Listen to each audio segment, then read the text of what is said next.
Meus companheiros de estudo bíblicos, irmãos da fé, amigos, bom dia, sejam todos bem-vindos. Mais um vídeo hoje.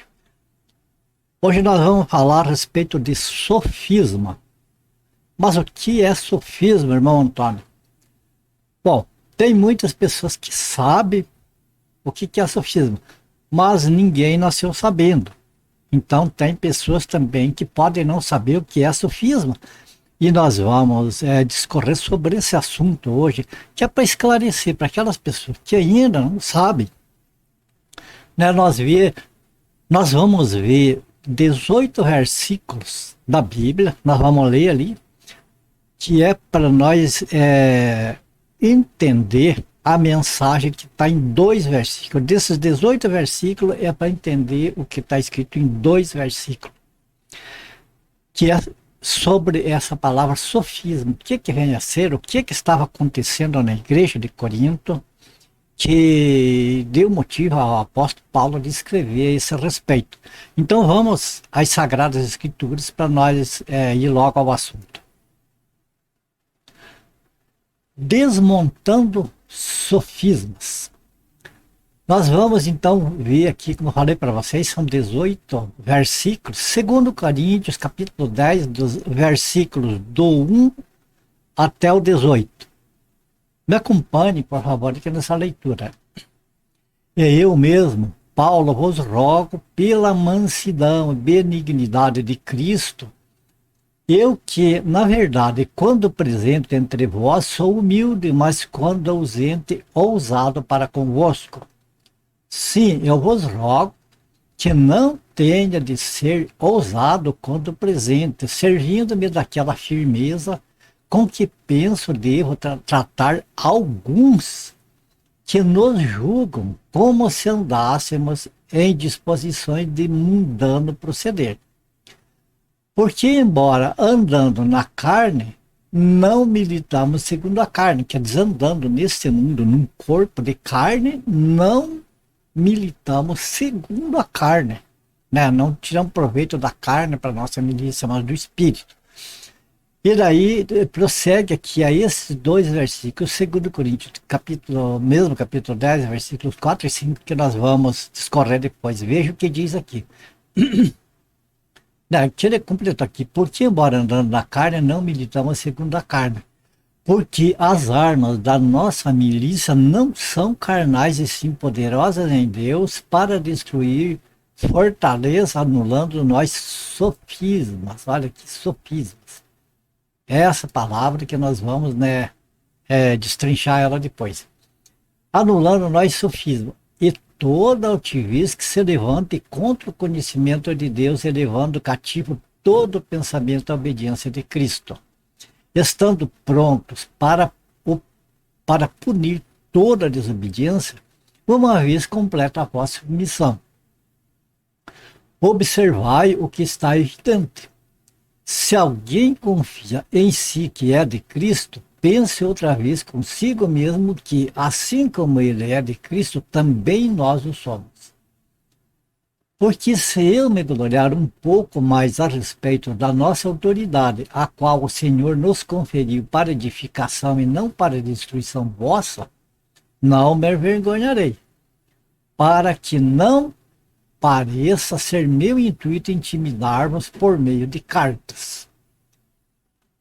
As cartas, com efeito, dizem, são graves e fortes, mas a presença pessoal dele é fraca e a palavra desprezível. Considere o tal isto, que o que somos na palavra por cartas, estando ausentes, tal seremos em atos quando presentes. Porque não ousamos classificar-nos ou comparar-nos com alguns que se louvam a si mesmos e, comparando-se consigo mesmos, revelam insensatez. Nós, porém, não nos gloriamos sem medida, mas respeitamos o limite da esfera de ação que Deus nos demarcou e que se estende até vós, porque não ultrapassamos o nosso limite como se não devêssemos chegar até vós, posto que já chegamos até vós com o Evangelho de Cristo. não nos gloriando fora de medida nos trabalhos alheios e tendo esperança de que, crescendo a vossa fé, seremos sobremaneira engrandecidos entre vós, dentro da vossa esfera de ação, a fim de anunciar o Evangelho para além das vossas fronteiras, sem com isso nos gloriarmos de coisas já realizadas em campo alheio. Aquele, porém, que é aprovado, né? Porque não é aprovado quem a si mesmo se louva, e sim aquele a quem o Senhor louva. Ok? Veja, desses 18 versículos nós tiramos uma conclusão do que o apóstolo Paulo escreveu, né? A igreja de Corinto, nessa segunda carta, o apóstolo Paulo dá a entender claramente que a igreja de Corinto, né? Veja bem, é uma carta que ele escreveu, ele não estava lá. Mas ele soube por outras pessoas das coisas que aconteciam lá. Ou seja, havia infiltrados. Tinha principalmente judaizantes, querendo que as pessoas lá da igreja voltassem ao judaísmo. E daí o que dá a entender aqui? Que não só judaizantes, como muitos outros, assim, que se infiltravam lá, querendo impor outras doutrinas diferentes da doutrina dos apóstolos. E com isso desfazendo principalmente de Paulo, dizendo, olha, Paulo é carnal, olha, o que ele fala é da carne, não tá certo, é errado, você não tem que seguir ele, você tem que seguir nós, quer dizer, ser exaltado. Olha, nós é que sabemos, nós é que temos desta maneira, e não da maneira que ele fala. E tipo assim, o apóstolo Paulo, ele ensinava, ele era tranquilo, ele procurava com zelo levar as pessoas ao conhecimento de Deus, da vontade de Deus, né, com toda sinceridade. Então, talvez, eu creio assim, que porque não era daquela pessoa que ficava falando língua estranha, bravejando e tentando demonstrar que ele era melhor do que os outros, ainda que era, porque ele recebeu a revelação do Senhor Jesus, ele subiu ao terceiro céu, paraíso, ele ouviu coisas inefáveis que não era lícito falar aos homens. Então ele tinha do que se gloriar, mas ele não se gloriava. Então naquela simplicidade dele, ele se aproveitava e dizia, olha, é o carnal, ele está falando da carne, não é assim? E eles então tentavam, eles se levantar no lugar do Paulo, aqueles falsos apóstolos. Então, isso é para entender do sofisma que nós falamos no início e daquelas duas passagens que nós vamos ver agora em seguida aqui. Quer ver? As passagens que nós vamos falar essas aqui. Segundo Coríntios capítulo 10, versículo 4 e o 5. Lembra que nós lemos todo o texto desde o capítulo primeiro ali até o 18. Então, nós pegamos esses dois versículos agora e vamos ouvir sobre ele. Veja bem, porque as armas da nossa milícia não são carnais e sim poderosas em Deus para destruir fortalezas, anulando nós sofismas e toda altivez que se levanta contra o conhecimento de Deus e levando cativo todo pensamento à obediência de Cristo. Veja bem, era isso que aquelas pessoas, na ausência de Paulo, eles estavam lá na igreja tomando o lugar do apóstolo Paulo e dizendo que o apóstolo Paulo, a presença dele era fraca, que a palavra dele era fraca, era carnal, e se colocando eles, os falsos, como se fossem os verdadeiros, como se fossem os super ungidos, como se fossem os verdadeiros enviados de Deus. Então aqui o apóstolo Paulo diz, não, nós vamos, tipo assim, nós estamos longe, né? Ou ele dizia, eu estou longe e eu sou fraco, eu isso, eu aquilo, e ele explicou. Eu ajo dessa maneira porque a autoridade que eu recebi do Senhor não é para destruir vocês, mas é para edificação. Então eu ajo dessa maneira para exaltar ao Senhor e não me exaltar a mim mesmo como esses um estão fazendo. E daí nós vemos aqui essa palavra sofisma, que tem muitas pessoas que não sabem. Então nós vamos ver agora aqui esses dois versículos aqui em outras assim versões da Bíblia. Veja bem, na Almeida, revista atualizada, está escrito assim, ó. Veja que é o mesmo versículo, 2 Coríntios 10, 4 e 5. Na versão Almeida está escrito assim, ó, porque as armas da nossa milícia não são carnais e sim poderosas em Deus para destruir fortaleza, anulando nós sofismas e toda altivez que se levanta contra o conhecimento de Deus e levando cativo todo pensamento à obediência de Cristo. Então veja que o texto fala de sofisma, né? Fala altivez, fala sobre se levantar contra o conhecimento de Deus e sobre levar esse sofisma, essa altivez que se levanta contra o conhecimento de Deus. A missão do apóstolo Paulo é levar isso cativo, todo pensamento, essas coisas, à obediência de Cristo. Essa era a missão do Paulo, desfazer aquilo que os falsos estavam fazendo, quer dizer, expor eles, né, denunciar eles para a igreja, para que a igreja entendesse e visse quem que era realmente de Deus. E veja bem que é para destruir fortaleza. Essas pessoas estavam se levantando como fortaleza nas igrejas, conseguindo convencer as pessoas, a ponto que a própria igreja de Corinto estava começando a duvidar de Paulo, do apóstolo Paulo. Então, nesta versão, na Almeida Revista Atualizada, está escrito assim, sofisma, altivez e tal. Agora veja na outra versão aqui, na versão da Almeida Corrigida Fiel. O mesmo texto, veja ali. Porque as armas da nossa milícia, o que diz aqui? As armas da nossa milícia não são carnais, sim poderosas em Deus. Ó. Não são carnais, mas sim poderosas em Deus para destruir as fortalezas, destruindo os conselhos. Aqui é sofisma, anulando nós sofismas. Então, sofisma, uma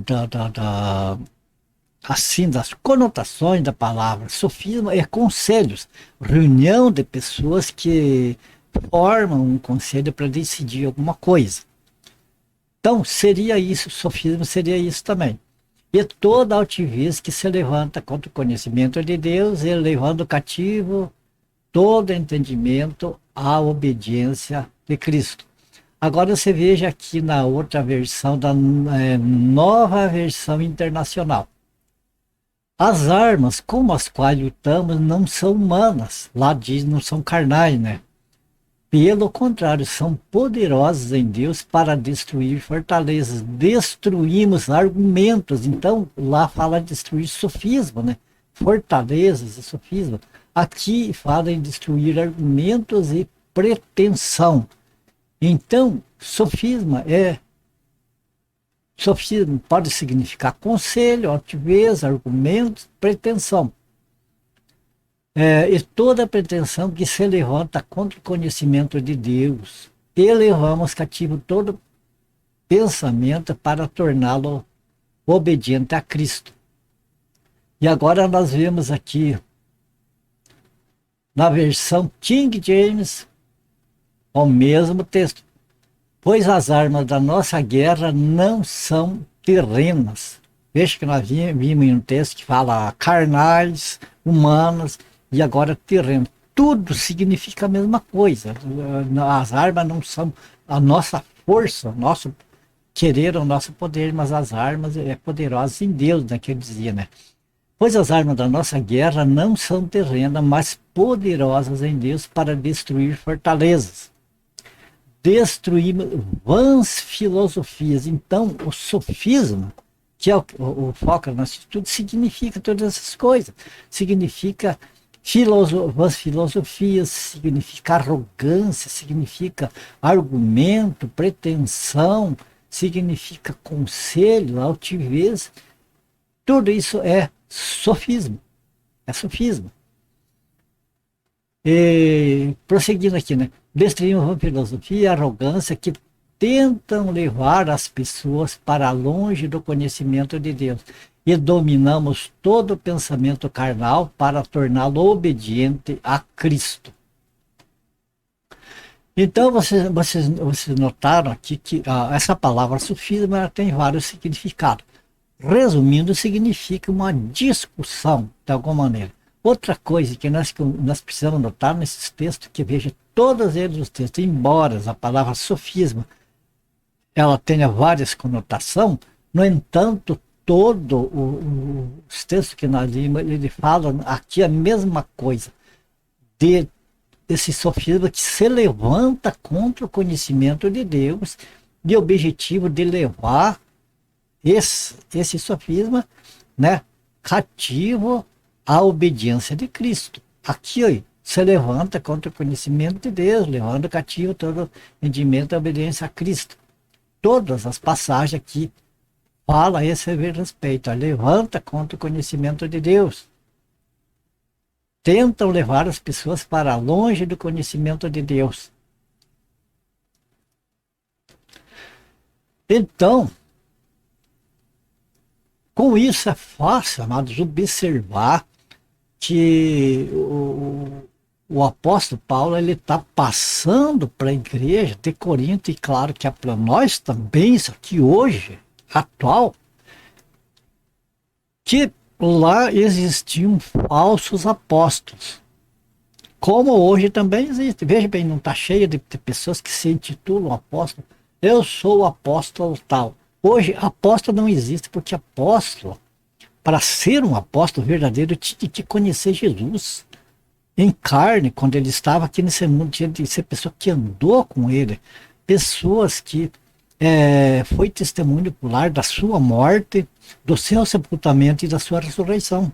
Então, como que essas pessoas de hoje são apóstolos? Não são, são falsos, comprovadamente falsos.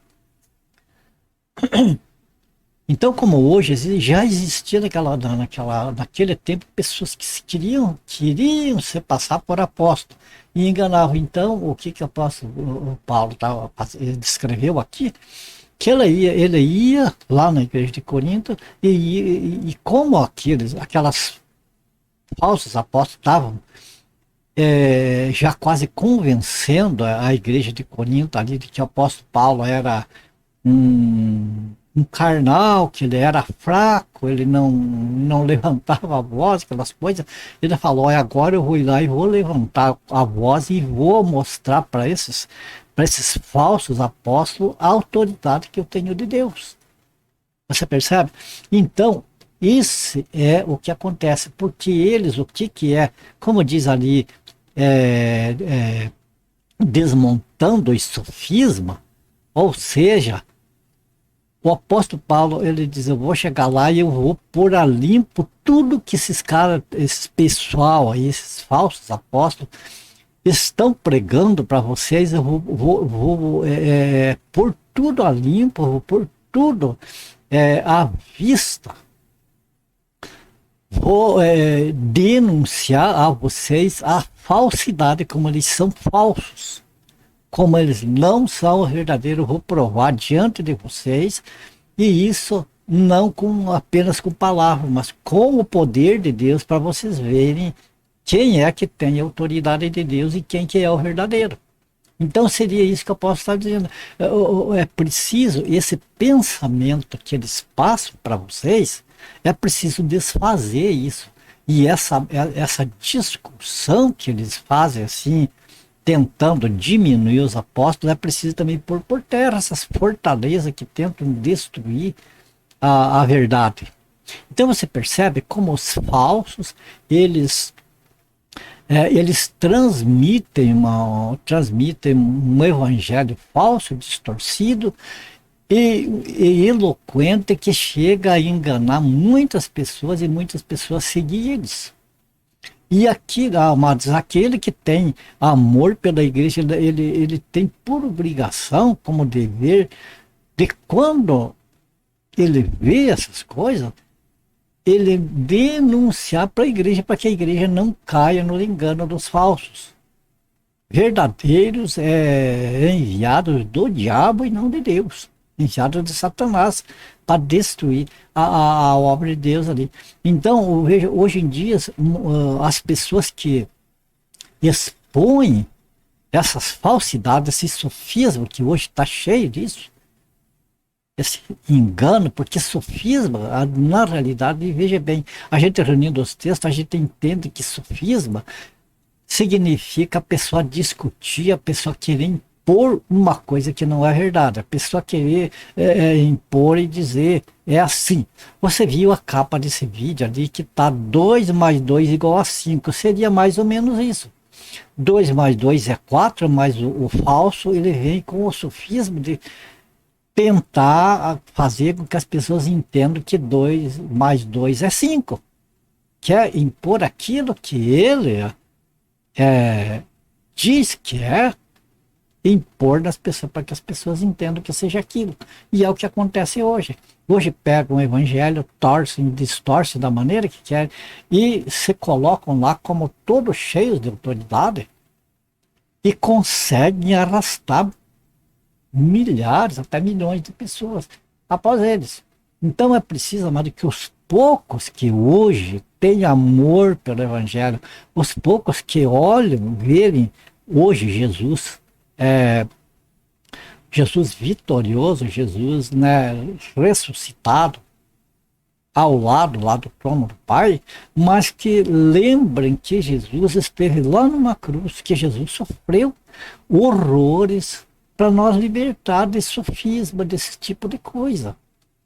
Então é preciso que os sinceros olhem para isso, olhem para. Se hoje nós vemos o Jesus glorificado, nós temos que lembrar do Jesus crucificado e lutar. Essa guerra é nossa também. Então, amados, quando você que faz isso, você que expõe, que denuncia as falcatruas dos lobos vestidos de ovelhas, não se preocupe de ser perseguido, não, porque você vai estar lutando contra a fortaleza, você vai estar mostrando para os sinceros a realidade, mostrando os sofismas que eles tentam passar, e com certeza eles vão se levantar contra você, contra todos os verdadeiros. Mas, amados, vamos ter a certeza que contra a verdade não tem argumento, né? Veja bem, tem um ditado, até um provérbio, né, humano desse mundo, que diz que contra a verdade não há argumentos. E no livro de 2 Coríntios, no capítulo 13, versículo 8, ali está escrito, porque nada podemos contra a verdade, senão em favor da verdade. O que significa, amados, que se nós estamos com a verdade, nós vamos vencer, porque o poder de Deus vai estar conosco para desfazer os sofismas e levar cativo esses pensamentos errôneos, levar cativo a obediência de Cristo, para que as pessoas conheçam a verdade e sejam libertas. Eu tenho visto hoje, nesses nossos dias, está se levantando um movimento, diz que de avivamento, lá nos Estados Unidos, parece lá que em Asbury, alguma coisa assim, está levantando lá um avivamento. Agora, veja bem, avivamento, a Bíblia não fala de avivamento para os últimos tempos, fala sim de apostasia, de engano, desse tipo de coisa. Então, eu não estou dizendo que esse avivamento lá é falso, eu não sei, eu não tomei ainda bem conhecimento disso aí. Mas então tem muitas coisas hoje se levantando, tentando parecer que é de Deus e muitas vezes não é. Muitas vezes são sofismas para enganar as pessoas e que é preciso que os homens e mulheres de Deus se levantem e desfaçam as coisas que está errado, onde estiver. Tá certo? Então, aqui a gente termina esse vídeo o que eu queria trazer para vocês é isso, essa parte sobre o sofisma, que sofisma, vamos assim concluir, entendendo, de acordo com o que nós limos ali, que sofisma venha a ser argumentos que as pessoas usam para convencer outras pessoas, quer dizer, aquele que fala convencer aqueles que ouvem de uma coisa, mesmo que seja errado. Como, por exemplo, a gente dá esse exemplo assim, mero, né, mas que serve para ilustrar, a pessoa, é a mesma coisa que a pessoa dizer, dois ali, quanto que é? É 4? Não. O sofisma diz assim, não, é 5. Você que não está enxergando direito, mas é 5. Não, mas é lá, oi, tem pessoas lá que pio que diz que é 4. Não, mas as pessoas estão erradas, as pessoas estão, vocês não entendem nada. Eu é que sei, é 5. E você tem que acreditar que é 5. Sofisma, amados, é mais ou menos isso. É tentar convencer as pessoas de uma coisa que não é a realidade. Certo? Então assim terminamos, amados. Vamos abrir o olho com movimentos hoje. A Bíblia nos ensina que nós devemos provar os espíritos se eles procedem de Deus. Então nós vamos correr atrás de movimentos e já ir dizendo amém, dizendo que é de Deus. Eu não lembro onde que está, mas tem uma passagem que diz assim: ai daquele que diz ao mal é bem, ou que diz do bem é mal. Veja bem o começo, ai. Ai daquele significa dor, significa sofrimento, significa que a pessoa vai sofrer as consequências de crer numa mentira. De repente, uma coisa que parece que é de Deus, a pessoa diz, é de Deus, já precipitadamente não põe a prova, não espera para ver, para ter certeza se é de Deus ou se não é. A mesma coisa, uma coisa que parece ser do diabo, às vezes a pessoa diz é do diabo, e às vezes não é, amados, às vezes é Deus que está agindo através de uma coisa boa, que no nosso entendimento humano parece que é ruim. Então, amados, vamos ter a humildade de esperar em Deus, pedir a Deus, em nome do Senhor Jesus, discernimento das coisas antes de nós concordar. Antes de nós dizer o amém. Porque depois, amados, não tem volta. O amém significa selar, significa concordar, dizer que é, afirmar. E se nós estamos afirmando uma coisa que é um erro, dizendo que é verdade, fica complicado. Certo, queridos? Terminamos por aqui este vídeo. Minha gratidão a Deus, em Cristo Jesus. Minha gratidão a vocês, amados, que têm estado com a gente, que têm nos prestigiado, que têm estado visto este vídeo até o final para entender. Eu acredito que com isso vocês estão recebendo edificação, sim, porque eu acredito que o Espírito Santo estará fazendo a obra na vida de cada um que vê esses vídeos. Pelo menos a minha oração é isso. A minha oração é que o Senhor abençoe e guarda cada um de vocês. Ore por mim, por a minha família. E se for do agrado do Senhor, nós vemos no próximo vídeo. Tá bom? Então, fiquem todos com Deus e até o próximo vídeo, se o Senhor nos permitir.